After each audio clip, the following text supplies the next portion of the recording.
जून 2020 सालात जो काही निसर्ग चक्रीवादळ झाला त्याला आज 5वा दिवस आहे, तरी ती 5वा दिवस असूनसुद्धा अजून प्रशासनाचा कोणी माणूस एकही आमच्याकडे बघायला अधिकारी बघायला आलेला नाही। जागेचे पंचनामे झालेले आहे ती बघायला अजून कोणी अधिकारी किंवा त्यांचे प्रतिनिधी आलेले नाही आहे।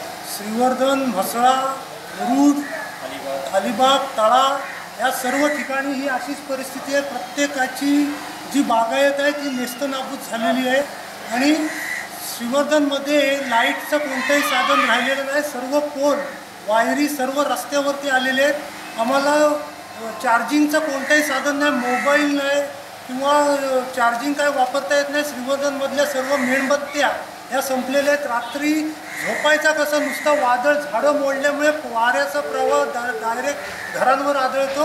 त्याच्यानी रात्रीचा वारा सुटला की माणसामध्ये भीती निर्माण होतं की पुन्हा वादळ होते का काय।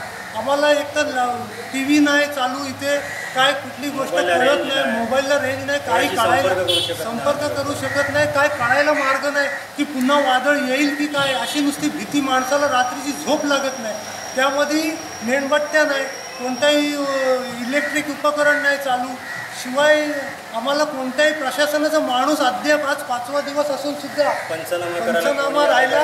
साधा आम्हाला भेटायला सुद्धा की तुमचं काय नुकसान झालंय पाहणी करायला कोण यायला तयार नाही। आणि शिवाय झाडांची नुकसान झाले ते उचललेलं पण कोण एनडीआरएफ जवान आले तसं म्हणतात पण ते आमच्यापर्यंत पोहोचत नाही अजूनपर्यंत। अशी सर्व भीषण परिस्थिती संपूर्ण या 3 तालुक्यामध्ये आहे।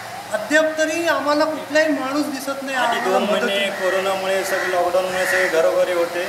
आता ही परिस्थिती असताना आम्ही कोणाची मदत मागू शकत नाही का, तर मोबाईल बंद, नेटचा प्रॉब्लेम आहे। त्याच्यात 2 महिने कामकाज सगळं बंद असल्यामुळे लोकांच्या हाताशी पैसा नाही राहिला आहे। आज ही जी झालेली तोडफोड आहे, जी काय नुकसान झालेले ते आमच्याकडे पैसा नाही की ती करणार कसं।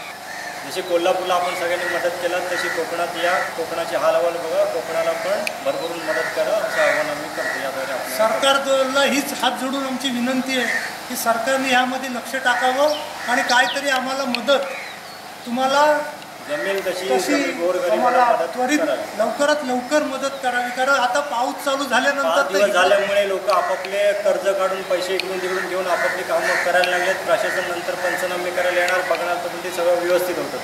त्यामध्ये 2 महिने व्यापाऱ्यांनी इथल्या जनतेला पिळून खाल्ले, म्हणजे धान्य डबल भावाने विकत होते, कोण बघायला नव्हतं। आणि आज पत्रे किंवा जे हार्डवेअरचे दुकानदार आहेत ते तिथल्या जनतेला पिळून घेत आहेत। डबल भावाने पत्रे मिळत नाही म्हणून लोक डबल भाव देऊन सुद्धा पत्रे घेत आहेत। पण ज्याच्याकडे पैसा नाही तो कुठल्या यांनी तो उभा करणार पैसा आणि कसं काय त्याचा घर उभा राहणार। आज 900 लोक आमच्या नगरपालिकेच्या शाळांमधून प्रत्येक शाळांमधून लोक जे बेघर झालेले आहेत ते राहत आहेत।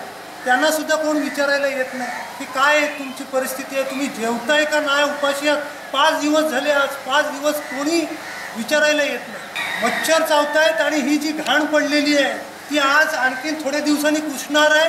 इथं मच्छरचं प्रमाण इतकं वाढणार आहे की डेंग्यू, मलेरिया सारख्या साथी इथं पसरणार आहेत। सरकारला इथं नुसता ताप आला का कुठला डॉक्टर घेत नाही का, तर तुला कोरोना झालाय म्हणून। पण आज इथं डेंग्यू मलेरियाची साथी जर का आल्या तर काय हे लोक आम्हाला बघणार आहेत। लोक मरतील आता याच परिस्थितीमध्ये।